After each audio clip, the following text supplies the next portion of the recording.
चलिए फिर आज का क्लास शुरू किया जाए।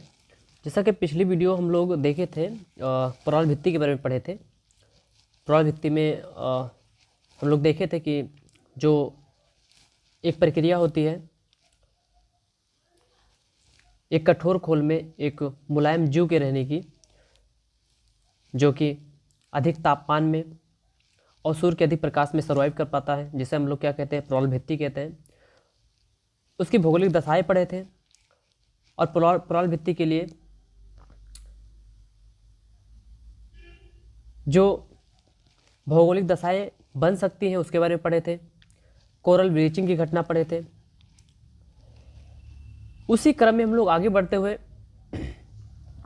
अगर ध्यान दें तो हम लोग को एक बात भी समझना जरूरी है कि जो प्रवाल भित्ति होती है, प्रवाल भित्तियों का जो प्रयोग होता है वो विभिन्न प्रकार के जिन चिकित्सा विधि में, कैंसर के इलाज में, आदि प्रकार के रोगों में उसका उपयोग किया जाता है, उसकी दवाइयाँ बनती हैं। और जो प्रवाल भित्ति होता है वो हम लोग पढ़े थे कि वो सागरीय जैविकता के दृष्टिकोण से महत्वपूर्ण होता है। हम लोग कोरल ब्लीचिंग घटना देखे थे, जहाँ देखे थे कि शैवाल और प्रवाल भित्ति के बीच में एक सौपकारिता की एक संबंध स्थापित होता है, जिसमें शैवाल प्रवाल भित्ति के कठोर खोल पर उपस्थित होते हैं।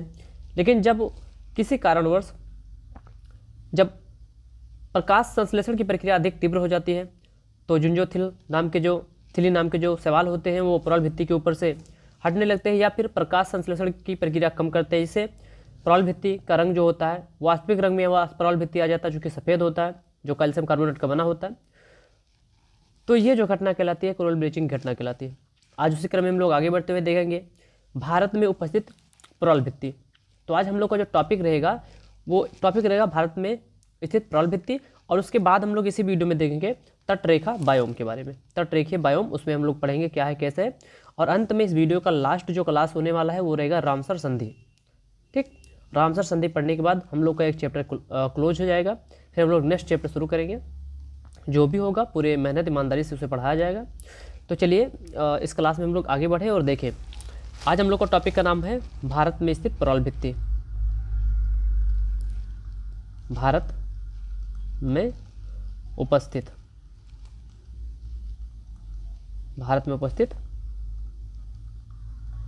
प्रवाल भित्ति। ठीक, तो अगर हम लोग ध्यान से देखें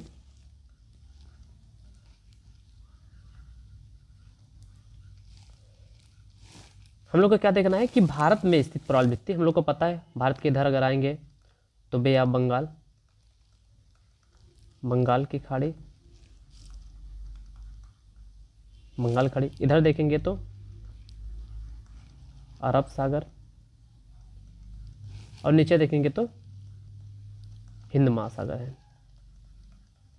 इतना तो हम लोग को पता ही है। अगर हम लोग ध्यान से देखें तो अगर हम लोग देखें तो यहाँ पे है कच्छ की खाड़ी। कौन सी खाड़ी है? कच्छ की खाड़ी। तो एक तो हम लोग ध्यान से देखें, जब हम लोग पढ़े भारत में उपस्थित प्रवाल भित्ति में, तो पहला हम लोग को पढ़ना है कच्छ की खाड़ी। अभी समझे क्या है, पहले लिख ले कच्छ की खाड़ी। इसके बाद हम लोग को एक और नाम जानना होगा।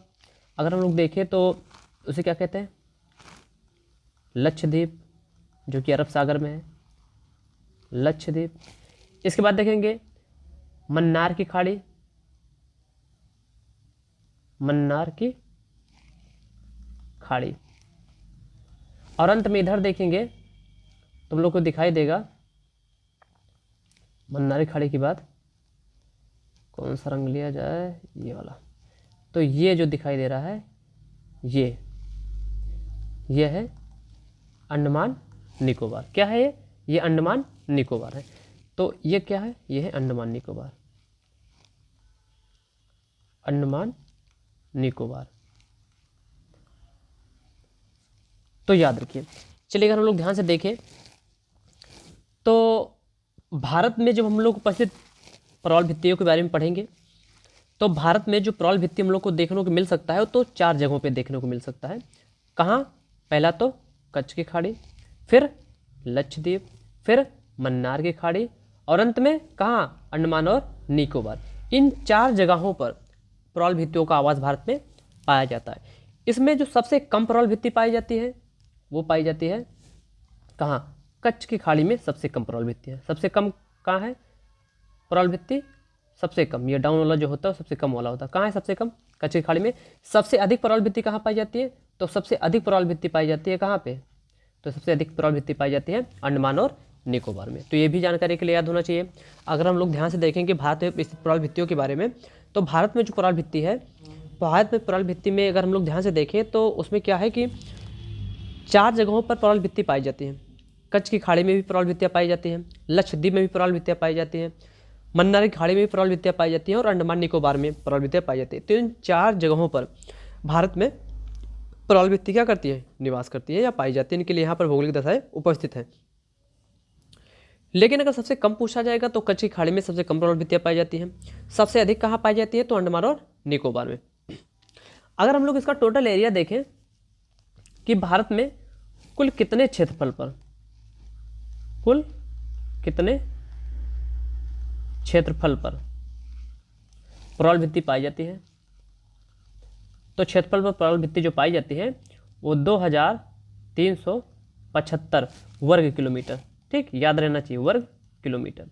तो भारत में कुल 2375 वर्ग किलोमीटर के क्षेत्र में प्रवाल भित्तियाँ निवास करती है। टोटल एरिया अगर जोड़ेंगे प्रवाल भित्तियों का, चाहे वो कच्छ की खाड़ी हो, चाहे लक्षद्वीप हो, चाहे मन्नार की खाड़ी हो, चाहे अंडमान निकोबार हो, अगर इन सभी जगहों के उस स्थल को, उस स्थान को हम लोग देखेंगे जहाँ पर प्रवाल भित्तियाँ निवास करती हैं, तो टोटल काउंट करने के बाद जो क्षेत्रफल जो आता है वो आता है 2375 वर्ग किलोमीटर। इतने क्षेत्रों में भारत में जो प्रवाल भित्तियों का क्या है, विस्तृत आवास है। अगर हम लोग ध्यान से देखें तो यहाँ भारत में एक इंटरेस्टेड पॉइंट ये है, यहाँ कठोर और मुलायम दोनों प्रकार की प्रवाल भित्तियाँ पाई जाती हैं।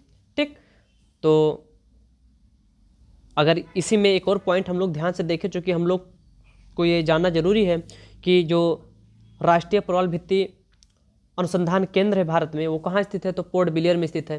तो चलिए एक पॉइंट और हम लोग देखें, अगर इसी में एक पॉइंट बनाकर देखा जाए चूँकि इम्पॉर्टेंट है, तो अगर इस वाले को हम लोग ध्यान से देखें तो अभी क्या है, राष्ट्रीय प्रवाल भित्ति अनुसंधान केंद्र। ये क्वेश्चन आप लोग को याद होना चाहिए, राष्ट्रीय प्रवाल भित्ति,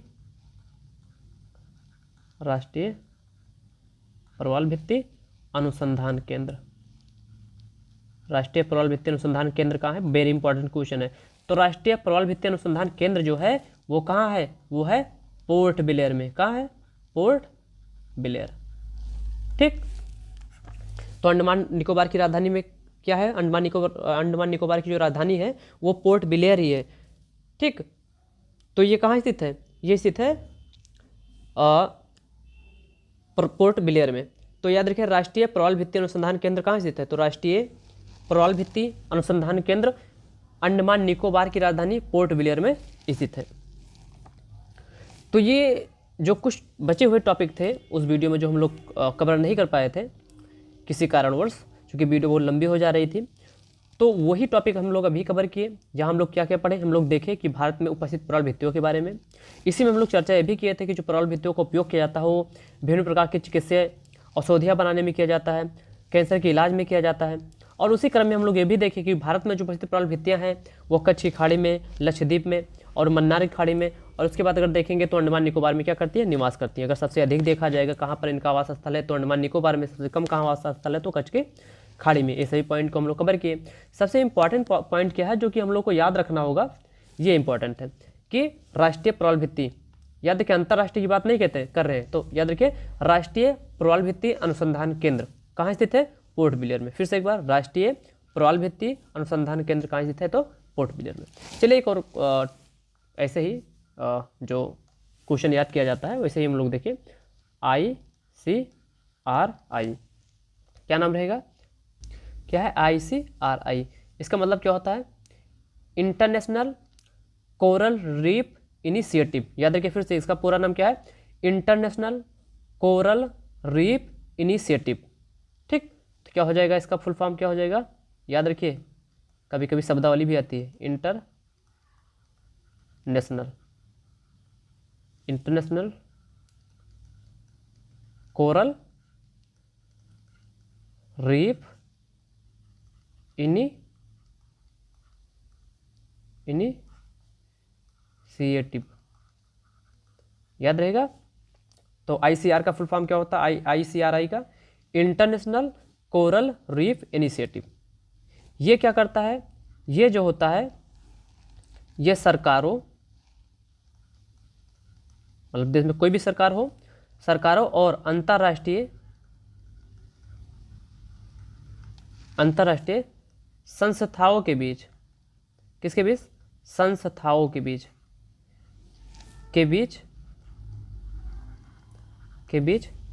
एक भागीदारी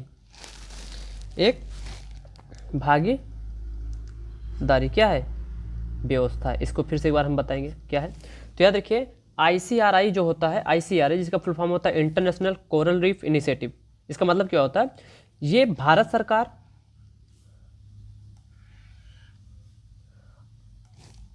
सरकार और अन्य जो अंतर्राष्ट्रीय संस्थाएं हैं जो कि कोरल रीफ के लिए महत्वपूर्ण संस्थाएं होती हैं, उसके बीच में आईसीआर एक लिंक का काम करता है। तो भारत में उपस्थित कोरल रीफ और विश्व में उपस्थित कोरल रीफ के रख रखाव बच बचाव के लिए जो कार्यक्रम जो संस्थाएं काम करती हैं, उसके बीच में आईसीआर क्या करती है, एक महत्वपूर्ण भूमिका निभाती है। तो आईसीआरआई का काम क्या होता है, आईसीआरआई का काम होता है सरकारों और अंतर्राष्ट्रीय संस्थाओं के बीच में भागीदारी व्यवस्था को स्थापित करना। ठीक, ये वेरी वेरी इंपॉर्टेंट टॉपिक था।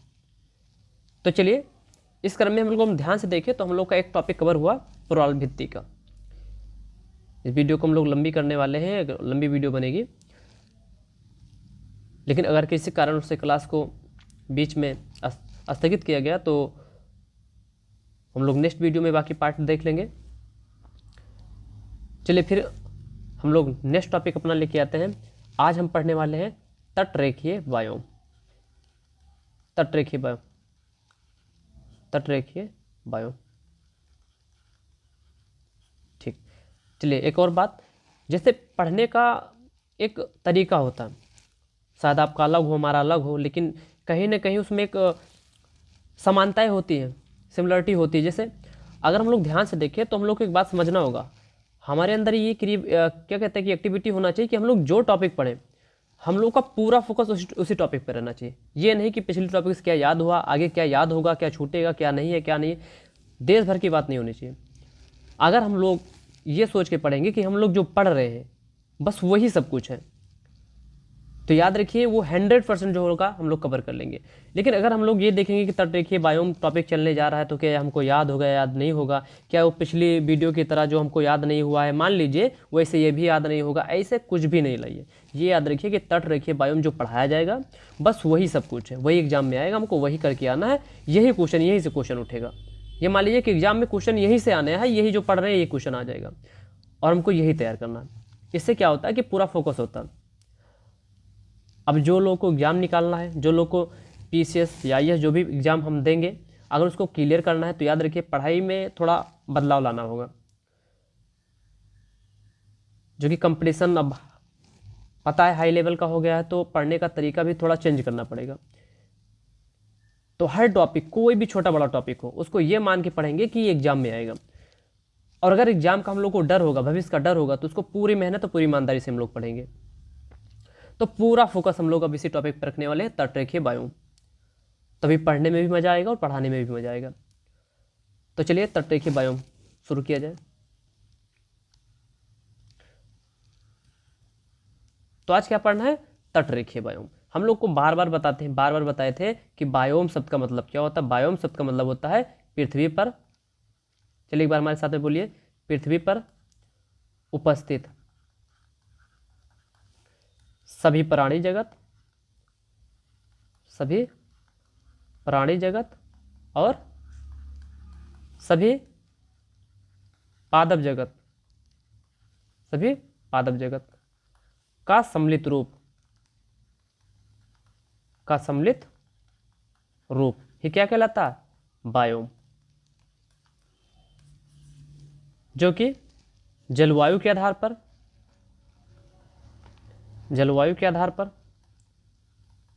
क्या होता है, अलग अलग होता है। क्योंकि हम लोग को याद है कि जलवायु के आधार पर अलग अलग प्रकार के पेड़ पौधे अलग अलग प्रकार के जीव जंतु अलग अलग स्थान पर निवास करते हैं, इसलिए जो बायोम होता है वो भी अलग अलग प्रकार के होते हैं। सागर में रहने वाले जीव जंतु अलग प्रकार के बायोम बनाएंगे, मरुस्थल पर रहने वाले जीव जंतु अलग प्रकार के बायोम बनाएंगे, तट पर रहने वाले जीव जंतु अलग प्रकार के बायोम बनाएंगे। तो यही क्रम में हम लोग पढ़ते हुए आगे बढ़ेंगे।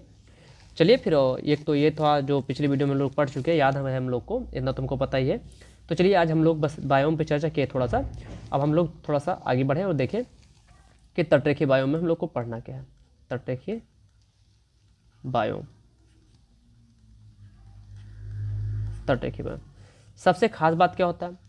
तटरेखीय बायोम जो होता है वो जैव विविधता के दृष्टिकोण से सर्वाधिक महत्वपूर्ण होता है, मतलब बहुत महत्वपूर्ण होता है। ठीक, तो पहला पॉइंट हमेशा याद रखिए कि जो तटरेखीय बायोम होता है वो क्या होता है? सर्वाधिक महत्वपूर्ण होता है। किस दृष्टिकोण में? जैव विविधता के दृष्टिकोण में, जैव विविधता के दृष्टिकोण में, दृष्टिकोण में।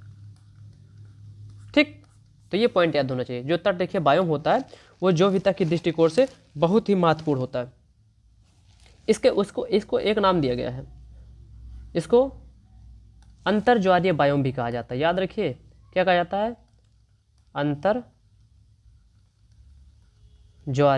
इसका अगला नाम है अंतर्ज्वारीय बायोम। तो तटरेखीय बायोम को और क्या कहा जाता है? इसे अंतर्ज्वारीय बायोम के नाम से भी जाना जाता है। चलिए इसी वीडियो में हम एक प्रश्न आप लोग से पूछते हैं और आप लोग देखिए अब बता पाते हैं या नहीं, मेरा नोट्स को ले।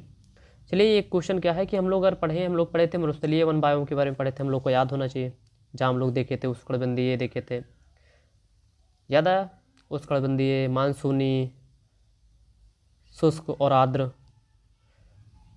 तो इसी क्रम में अगला हम लोग एक क्वेश्चन पूछे, अगर हम ये पूछे कि चलिए बताइए कि मरुस्थलीय वन बायोम में सबसे महत्वपूर्ण बायोम कौन सा होता है? वो क्या पर्णपाती होता है, मतलब मानसूनी या पर्णपाती, या रूम सागरीय होता है, या आर्द्र होता है, या उष्णकटिबंधीय होता है, या टुंड्रा होता है, या टैगा होता है? कौन सा होता है? तो चलिए अब तक तो आप लोग का आंसर आ ही गया होगा। तो टैगा, याद आया? टैगा जो होता है वो मरुस्थलीय वन बायोम में सबसे महत्वपूर्ण होता है, क्योंकि उसकी जो लकड़ियाँ होती है आर्थिक दृष्टिकोण से बहुत महत्वपूर्ण होती है। तो ऐसे ऐसे क्वेश्चन जो हम लोग को जो है याद होना चाहिए, और जो रिवीजन की प्रक्रिया होनी चाहिए वो बहुत तेज होनी चाहिए। क्योंकि हम लोग कितना भी वीडियो पढ़े, कितना भी मर्जी पढ़ लें, लेकिन यदि रिवीजन का प्रोसेस हम लोग सही से फॉलो नहीं करेंगे तो ये दिक्कत हो जाएगा एग्जाम में। जो जितना अधिक रिवीजन करता है वो जो होता है एग्जाम उतना जल्दी क्लियर कर ले जाता है। तो सब कुछ रिवीजन पर निर्भर करता है। आप कितना भी माइंडेड हो, कितना मर्जी माइंडेड हो, आप एक बार में कोई भी टॉपिक पकड़ नहीं सकते, क्योंकि पूरा दिन केवल यही नहीं पढ़ना है एक ही सब्जेक्ट, और भी सब्जेक्ट पर ध्यान रहता है। लेकिन अगर हम बार बार सभी सब्जेक्टों का रिवीजन करेंगे तो शायद जो हम लोग का पढ़ने का तरीका होगा शायद वो बाकी लोगों से अलग हो सकता है। क्योंकि अगर हम लोग पढ़ाई को आलस समझ के चलेंगे या ये समझेंगे कि पढ़ाई हमारा काम नहीं है, ज़बरदस्ती हमसे कराया जा रहा है, तो शायद एग्जाम क्लियर नहीं होगा। उसे हम इस प्रकार पढ़ें ये लगे कि यही हमारा सब कुछ है और यही हमारा काम है, इसके अलावा हमारा कोई काम नहीं। और यदि अपने काम में ईमानदारी नहीं रहा तो अब विश्वास करिए आप कहीं के नहीं रहेंगे। इसलिए अपने काम में सबसे अधिक ईमानदारी होनी चाहिए, ईमानदारी सब कुछ है। तो चलिए बस एक प्रश्न पूछे थे, उसी क्रम में इतना समझा दिया, कोई दिक्कत नहीं, बात मानना न मानना आपके ऊपर है। बाकी अगर इतना तो हम समझ सकते हैं, जो वीडियो देख रहा होगा वो ये तो नहीं है कि भी उसकी उम्र 10 साल 12 साल हो, वो अच्छा खासा एक समय बिता चुका है पृथ्वी पे, और वो इतना समझदार तो हो ही गया है कि उसे क्या करना चाहिए और क्या छोड़ना चाहिए। बताने से कुछ नहीं होता। तो एक बात था उससे शेयर की, अच्छा लगा तो ठीक है, नहीं लगा तो कोई बात नहीं, वो भी ठीक है। चलिए वापस टॉपिक पे आते हैं। लिखा है तटरेखीय बायोम। हम लोग देखें तटरेखीय बायोम, अब देखें तट क्या होता है, चलिए उसको देख लेते हैं।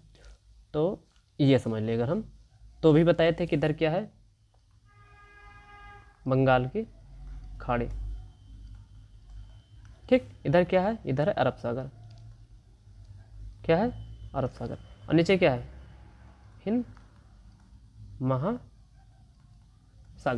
तो ये याद रखिए, तट मतलब जहाँ समुद्र का किनारा, अगर ऐसे याद रखिए कि वो स्थल का वो क्या कहते हैं, जमीन का वो टुकड़ा या जमीन का वो हिस्सा जो समुद्र या सागर से क्या होता हो, अटैच होता है, उसे क्या कहते हैं, तट माने किनारा होता है। तो समुद्र या सागर का वो हिस्सा या स्थल का वह हिस्सा जो समुद्र या सागर के जलीय सीमा को क्या करता हूँ, साझा करता हूँ। ठीक, तो याद रखिए स्थल क्या होता है, स्थल वो क्या कहते हैं कि तट क्या होता है, तो मरुस्थल का वह टुकड़ा या मरुस्थल का वह मरुस्थल के सॉरी स्थल का वह भाग जिसकी सीमा किससे साझा करता हूँ, समुद्र से। तो मान लीजिए पूरा स्थल है, पूरा जमीन है, और जमीन का वह भाग जो समुद्र या सागर से अपना सीमा क्या करता हो, साझा करता हो, तो यही किनारा जो इसे तट कहते हैं। और यहीं पर जो पेड़ पौधे अर्थात पादप पाए जाएंगे, यहीं पर जो जीव जंतु पाए जाएंगे मतलब प्राणी पाए जाएंगे, इन्हीं का सम्मिलित रूप हम लोग पढ़ने वाले हैं। इसी को तो बायोम कहते हैं, कहाँ का, तट का। तो हम लोग तट रेखीय बायोम पढ़ने वाले हैं कि यहाँ पर कौन कौन से जीव जंतु कौन कौन से पेड़ पौधे पाए जाते हैं और उनसे स्थित बायोम किस प्रकार का होता है। तभी हम लोग पढ़े थे कि अगर देखिए तट रेखीय बायोम जो होता है वो जैविकता के दृष्टिकोण से सर्वाधिक महत्वपूर्ण होता है। और उसी क्रम में देखिए कि इसका एक और नाम है, इसे क्या कहते हैं, इसे अंतर्ज्वारीय बायोम भी कहते हैं। क्या कहते हैं, अंतर्ज्वारीय बायोम। ये इंपॉर्टेंट टॉपिक है। चलिए इसे और देखेगा ध्यान से, तो इसे स्प्रे जोन भी कहते हैं। ये सब नाम याद होना चाहिए, इंपॉर्टेंट। देखिए पढ़ना तो पड़ेगा, कुछ चीज़ें समझना है और कुछ चीज़ें यूपीएससी या यूपीसीएस की दृष्टिकोण से हमको याद भी रखना होगा। अब वो चाहे रटना पड़े या किसी तरीके से आप याद तो करना पड़ेगा। ये तो हम रटने से याद तो नहीं होता, लेकिन फिर भी हमको समझना है, ये नहीं कि छोड़ देना है। तो याद रखिए इसी तट रेखीय बायोम को अंतर्ज्वारीय बायोम भी कहते हैं। इसी को स्प्रे जोन भी कहते हैं। क्या कहते हैं, स्प्रे जोन भी कहते हैं। इसी को उच्च ज्वार जोन भी कहते हैं, उच्च ज्वार जोन। इसी को निम्न ज्वार जोन भी कहते हैं, निम्न ज्वार जोन। याद रखिए ये सब तट रेखीय बायोम को जो अलग अलग हिस्सों में बांटा गया है उसी का नाम है। ठीक, तट रेखीय बायोम को उच्च ज्वार जोन में बांटा गया है, उत्तर रेखीय बायोम को निम्न ज्वार जोन में बांटा गया है, तट रेखीय बायोम को स्प्रे जोन में बांटा गया है। तो ये सब तट रेखीय बायोम के ही रूप हैं। तो इतने प्रकार से जो होता है तट रेखीय बायोम हम लोग को देखने को मिलता है। इसमें सबसे महत्वपूर्ण क्या है तट रेखीय बायोम में, इसमें उपस्थित जीव के बारे में हम देखेंगे। यहाँ पर कौन से जीव जंतु पाए जाते हैं। तो अगर यहाँ पर उपस्थित जीव जंतु के बारे में पढ़ेंगे,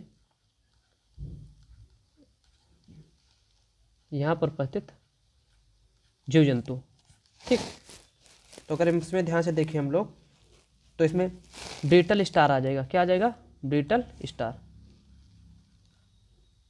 ब्रिटल स्टार। इसमें सबसे महत्वपूर्ण क्या होता है, केकड़ा। ठीक, तो याद रखिए केकड़ा किस में आता है, तो ये तट रेखीय बायोम में आता है। इसी में एक और आ जाएगा केकड़ा के बाद, अगर हम लोग देखें ध्यान से, तो घेंघा, और इसी में स्टार फिश। क्या आ जाएगा, स्टार फिश। तो ये जो जीव जंतु हैं, ये जो जीव हैं कहाँ पाए जाते हैं, ये जो जीव होते हैं ये पाए जाते हैं तट रेखीय बायोम में। तो तट रेखीय बायोम में कौन कौन से जीव पाए जाते हैं, तो तट रेखीय बायोम में ब्रिटल स्टार, केकड़ा, घेंघा, स्टार फिश, ये सभी जीव जो होते हैं कहाँ पाए जाते हैं, ये सभी जीव पाए जाते हैं तट रेखीय बायोम में। तो चलिए ये वाला जो क्लास रहे हम लोग यहीं पर ख़त्म करते हैं, क्योंकि अगर हम लोग इसी क्लास में रामसर संधि के बारे में पढ़ेंगे तो शायद ये टॉपिक कवर नहीं हो पाएगा। तो ये टॉपिक हम लोग अलग देखेंगे। अच्छा चलिए एक टॉपिक और अभी उसे भी देख लिया जाए, इसी में देख लिया जाए। आर्द्रभूमि बायोम भी बचा था। हाँ, आर्द्रभूमि बायोम बचा है, तभी तो रामसर संधि हम लोग पढ़ेंगे। तो चलिए इसी में कवर किया जाता है। थोड़ी सी लंबी वीडियो होगी बाकी ठीक है। अब हम लोग का अगला वीडियो का नाम है आर्द्रभूमि बायोम। क्या नाम है, आर्द्रभूमि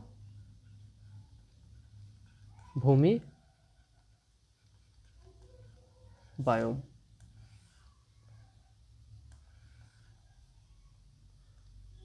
क्या नाम है, तो आर्द्रभूमि बायोम में अगर हम लोग ध्यान से देखें क्या पढ़ना है, आर्द्रभूमि बायोम। तो अभी आर्द्रभूमि बायोम का मतलब होता है आर्द्र, साध थोड़ा सा हिंदी में मिस्टेक है, आर्द्रभूमि बायोम। क्या पढ़ना है, आर्द्रभूमि बायोम। ठीक, तो अगर हम लोग ध्यान से देखें तो इसमें सबसे पहले हम लोग कोई भी अगर हम लोग जीवन में कभी भी कोई किताब या बुक पढ़ते हैं तो सबसे इंपॉर्टेंट क्या होता है, उसमें हेडिंग इंपॉर्टेंट होती है। तो अगर यहाँ आर्द्र लिखा है तो आर्द्र का मतलब क्या होता है, इसे भी तट का मतलब क्या था हम बताए थे। तो इसमें जो तट का आर्द्र का जो मतलब होता है ऐसी भूमि से, ऐसी भूमि। ठीक, जो कैसी हो, दल दली हो, कैसी हो, दलदली हो। तो दलदली भूमि भी किस में आती है, आर्द्र भूमि में आता है। और याद रखिए ये जो दलदली भूमि है उसी के साथ में अगर हम लोग ध्यान से देखेंगे तो समुद्र का किनारा अर्थात जहाँ खारा पानी पाया जाता हो, क्या पाया जाता हो, खारा पानी। तो समुद्र का किनारा भी जहाँ खारा पानी पाया जाए किस में आता है, ये भी आता है आर्द्र भूमि में। इसी के साथ सबसे इंपॉर्टेंट जहाँ निम्न ज्वार आते हैं, क्या आते हैं, निम्न ज्वार, निम्न ज्वार जिसकी ऊंचाई कितनी होनी चाहिए, 6 मीटर से अधिक नहीं होनी चाहिए, कम होनी चाहिए। ठीक, तो 6 मीटर से अधिक जो ज्वार नहीं आते हैं, मतलब ऐसे ज्वार, ज्वार भाटा तो हम लोग को पता होगा, जब समुद्र की लहरें ऊपर उठती हैं तो समुद्र में ऐसी जगह पर जहाँ समुद्र की जो लहरें हैं वो जब चलती हैं और जब तट से टकराती हैं और जहाँ ये 6 मीटर से अधिक ऊंची नहीं उठ पाती हैं, उसी स्थान को क्या कहते हैं, उस स्थान को भी आर्द्र भूमि में रखा गया। तो सबसे इंपॉर्टेंट क्या है, आर्द्र भूमि में ऐसी भूमि आती है जो दलदली हो, जहाँ का पानी खारा हो। ठीक, और ऐसे भी क्षेत्र जहाँ पर जो ज्वार होता है वो निम्न हो और 6 मीटर से अधिक ना हो, ऐसे सभी स्थल किसमें रखा गया, आर्द्र भूमि में रखा गया। ठीक है, इसी क्रम में हम लोग ध्यान से देखें तो आर्द्र भूमि के संरक्षण के लिए, किसके संरक्षण के लिए, आर्द्र भूमि के। अब समझे आर्द्र भूमि क्या होता है, ऐसी भूमि जो दलदली हो, जहाँ का पानी खारा हो, और ऐसे भी क्षेत्र को हम लोग आर्द्र क्षेत्र कहेंगे, आर्द्र भूमि कहेंगे, जहाँ पर जो ज्वार आता हो, जहाँ समुद्र की लहरें उठती हो, 6 मीटर से अधिक नहीं उठती हो, वहाँ पर पाए जाने वाला जो स्थल होता है, जो जमीन होता है, वो भी किसमें आता है, आर्द्र भूमि में ही आता है। उसमें अगर हम ध्यान से देखें तो आर्द्र भूमि के संरक्षण के लिए, किसके, आर्द्र भूमि के, आर्द्र भूमि के संरक्षण के लिए, संरक्षण के लिए कहाँ, ईरान में, कैस्पियन सागर से, कैस्पियन, अगर हम लोग आर्द्र भूमि के संरक्षण के लिए कैस्पियन सागर के तट पर, किस सागर के, तो कैस्पियन सागर के तट पर स्थित एक देश है, स्थित देश जिसका नाम क्या है, जिसका नाम है ईरान। ठीक, तो समझिए, तो याद रखिए आर्द्र भूमि के संरक्षण के लिए कैस्पियन सागर के तट पर, किस सागर के तट पर, कैस्पियन, कैस्पियन सागर के तट पर स्थित जो देश ईरान है, उसी ईरान के एक शहर में जिसका नाम है रामसर, रामसर। तो रामसर नामक शहर में ही क्या चला गया, तो वहीं पर एक अंतर सरकारी निकाय का आयोजन किया गया। क्या आयोजन, क्या किया गया, एक अंतर सरकारी निकाय का क्या किया गया, अंतर सरकारी निकाय का आयोजन किया गया। किसका आयोजन, अंतर सरकारी निकाय का क्या किया गया, नियोजन किया गया, जो क्या करता है, जो आर्द्र भूमि के संरक्षण के लिए महत्वपूर्ण कदम उठाता है। ठीक, तो याद रखिए जब भी पूछेगा कि रामसर जो संधि होती है वो किसके लिए होती है, तो आर्द्र भूमि के संरक्षण के लिए रामसर संधि को किया जाता है। तो रामसर संधि किससे संबंधित है, तो आर्द्र भूमि से संबंधित है। ठीक, याद रखिए। बाकी अगर हम लोग ध्यान से देखें कि रामसर संधि की जो स्थापना की गई थी, रामसर शहर में किसकी स्थापना की गई, रामसर संधि की, वो स्थापना की गई थे 1971 में। कब किया गया, 1971 में। किस शहर में, रामसर शहर में। अगर आगे हम लोग ध्यान से देखें तो ये जो आर्द्र भूमि है,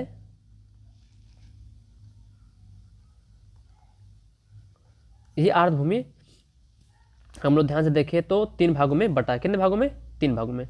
सबसे पहला होता है समुद्री या तटीय आर्द्र भूमि। पहला क्या हो जाएगा, समुद्र या तटीय आर्द्र भूमि। दूसरा अंतःस्थलीय, एक मिनट, अंतःस्थलीय आर्द्र भूमि। ठीक, कौन सा, अंतःस्थलीय आर्द्र भूमि। और लास्ट में क्या हो जाएगा, मानव निर्मित आर्द्र भूमि। ठीक, तो याद रहेगा जो आर्द्रभूमि है वो भी 3 भागों में आर्द्रभूमि को बांटा गया है। तो आर्द्रभूमि को 3 भागों में बांटा गया है। पहला समुद्रीय तटीय आर्द्रभूमि, कौन सा आर्द्रभूमि? समुद्रीय तटीय आर्द्रभूमि। दूसरा अंतःस्थलीय आर्द्रभूमि और तीसरा मानव निर्मित आर्द्रभूमि। तो सबसे पहले अगर हम पकड़ते हैं समुद्री या तटीय आर्द्रभूमि, कौन सा हो जाएगा? समुद्री या तटीय आर्द्रभूमि। तो अगर समुद्री तटीय आर्द्रभूमि में देखेंगे तो इसमें जो क्षेत्र आते हैं उसमें आ जाता है खाड़ी, जो तट पे होता है खाड़ी। पहला हो जाएगा खाड़ी और जलडमरू मध्य, जलडमरू मध्य। तो खाड़ी और जलडमरू मध्य वाले जो क्षेत्र होते हैं वो किस में आते हैं? वो समुद्री तटीय आर्द्रभूमि में आते हैं। अगर खाड़ी में कहीं दलदली स्थान पाया जा रहा है तो खाड़ी वो आ जाएगा तटीय में। तो याद रखिए समुद्री तटीय आर्द्रभूमि क्षेत्र में खाड़ी आता है और जलडमरू मध्य आता है, ये इंपॉर्टेंट होना चाहिए। अगर इसी में हम लोग ध्यान से देखें तो इसी में कोरल रीफ भी आता है। क्या आता है? Coral reef, coral reef. ठीक, तो ये सब चाहे वो खाड़ी हो चाहे वो जलडमरू मध्य हो, हम लोग पढ़ेंगे खाड़ी हो जलडमरू मध्य क्या होता है, चाहे वो कोरल रीफ हो, ये सभी जो होते हैं यहाँ जो दलदली क्षेत्र होते हैं वो समुद्रीय तटीय आर्द्रभूमि में आते हैं। अगर हम लोग देखें अंतःस्थलीय आर्द्रभूमि में कौन कौन सा क्षेत्र आता है तो याद रखिए समुद्री तटीय आर्द्रभूमि में खाड़ी आएगा और जलडमरू मध्य आएगा, कोरल रीफ आएगा। अगर हम लोग ध्यान से इसमें देखें अंतःस्थलीय आर्द्रभूमि में कौन कौन से क्षेत्र आता है तो अंतःस्थलीय आर्द्रभूमि में आता है डेल्टा। क्या आता है? डेल्टा। तो डेल्टा किस में आता है? अंतःस्थलीय आर्द्रभूमि में आता है। तो ये इंपॉर्टेंट है कि डेल्टाई जो क्षेत्र होता है किस प्रकार के आर्द्रभूमि का क्षेत्र है, तो अंतःस्थलीय आर्द्रभूमि में वो आता है। अगर हम लोग ध्यान से देखें तालाब, चूंकि देखिए ये पूरा जमीन है उसी के बीच में थोड़ा सा जो दलदली क्षेत्र है वो आ जाता है। लेकिन अगर देखिए पूछेगा कि बताइए खाड़ी, तो जो खाड़ी होता है अगर हम लोग ध्यान से भी देखें तो ये यही खाड़ी है और ये कहाँ है? अरब सागर के किनारे पर। तो समुद्र सागरीय तटीय भूमि में आ जाएगा चूंकि एक तट पे है। इसी प्रकार डेल्टा और डेल्टा के बाद देखेंगे तालाब, ये सब किस प्रकार के आर्द्रभूमि में आते हैं तो अंतःस्थलीय आर्द्रभूमि क्षेत्र में ये लोग आते हैं। अगर उसी में देखें हम लोग तो एक और क्षेत्र हो जाएगा जैसे कच्छ होगा, अनूप कच्छ। क्या हो जाएगा? अनूप कच्छ। ठीक, और या स्वच्छ जल स्प्रिंग, क्या जाएगा? याद रखना इसे, स्वच्छ जल स्प्रिंग, स्वच्छ जल स्प्रिंग। कौन सा क्षेत्र? स्वच्छ जल स्प्रिंग। तो ये जो डेल्टा हो गया, तालाब हो गया, अनूप कच्छ हो गया और स्वच्छ जल स्प्रिंग हो गया, ये सभी क्षेत्र किस में आते हैं? ये सभी क्षेत्र आते हैं अंतःस्थलीय आर्द्रभूमि में। इसी प्रकार हम लोग ध्यान से देखें एक्वाकल्चर, चलिए देखते हैं एक्वाकल्चर। अब देखें मानव निर्मित में कौन कौन सा आता है? मानव निर्मित में तो एक्वाकल्चर। ठीक, क्या आ जाएगा? एक्वाकल्चर। कौन सा क्षेत्र? तो आ जाएगा एक्वाकल्चर। ये सब याद रखना है, पूछेगा कौन से आर्द्रभूमि का क्षेत्र? एक्वाकल्चर। तो जो एक्वाकल्चर का क्षेत्र होता है एक्वाकल्चर, ये एक्वाकल्चर वाला क्षेत्र जो होता है मानव निर्मित होता है। क्या होता है? मानव निर्मित। छोटे टैंक हो गए ये भी किस में आते हैं? मानव निर्मित। नहर, तो ये जो तालाब एक्वाकल्चर हो गया और इसी में नहर भी तो मानव निर्मित होता है। नहर में दलदली क्षेत्र होते हैं वो भी किस में आएंगे? आर्द्रभूमि में आएंगे।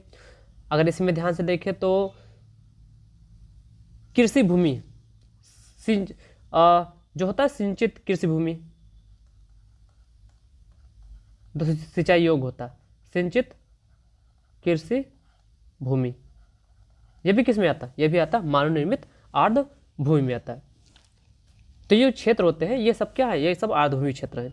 अगर हम देखें आर्द्रभूमि को 3 भागों में बांटा गया है। पहला समुद्री या तटीय आर्द्रभूमि में, दूसरा अंतःस्थलीय आर्द्रभूमि में, तीसरा मानव निर्मित आर्द्रभूमि में।